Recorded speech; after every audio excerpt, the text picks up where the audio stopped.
नई शराब नीति इनकी कब से लागू हुई?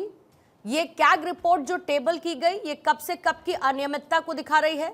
और बीजेपी किस आधार पर आम आदमी पार्टी को इस कैग रिपोर्ट के आधार पर घेर रही है, सवाल कर रही है? कहती है कि इनकी सरकार में शराब नीति को लेकर भ्रष्टाचार और घोटाला हुआ, 2002 करोड़ का नुकसान हुआ।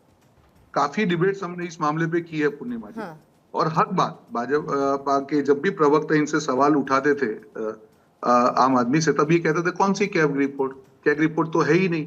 जब भी मीडिया में आई तो है ही नहीं, मानी तो आज तो वो मान तो लें कम से कम कि ये कैग रिपोर्ट है कि जिसमें अनियमितता की बात है। देखिए सबसे बड़ा जो ये एक्साइज घोटाला हुआ पूर्णिमा जी, उसमें इश्यू क्या था कि जो मिडल मैन है उसकी आय को इन्होंने बढ़ा दिया था। जो आदमी जिसका कोई वैल्यू एडिशन नहीं है, अगर एक आदमी को 1 रुपए में वो काम कर रहा था तो उसको 6 रुपए कर दिया गया, जिसका इसका कोई बेस नहीं था। और सबसे बड़ा घोटाला वहीं पे हुआ कि जो मिडल मैन है उसको आपने पैसा अगर 5 गुना कर दिया तो उसका जवाब उनके पास नहीं था।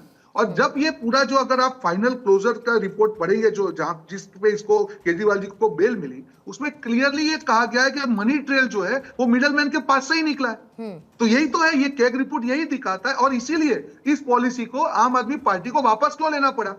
अगर ये पॉलिसी सही थी, और यही कैग रिपोर्ट ने कहा है कि जो कार्डिनल डिफरेंस हुआ कि मैन्युफैक्चरर से कम करके मिडल मैन का जो इनकम बढ़ाया गया, कमीशन बढ़ा गया, वही जो भ्रष्टाचार का मूल था, वही काम इन्होंने लोग किया है। और इसीलिए जब तक कैग रिपोर्ट नहीं आई थी तब तक ये लोग झुकला रहे थे। अब कैग रिपोर्ट आ गई तो उसमें भी उनकी जो पुरानी आदत है, ये नहीं है वो नहीं है करके निकले। पर देश के सामने, दिल्ली की जनता के सामने इस कैग रिपोर्ट के माध्यम से एक हकीकत साफ है कि दिल्ली की जनता ने जो फैसला लिया आम आदमी पार्टी को हटाने का, वो बिल्कुल सही फैसला था।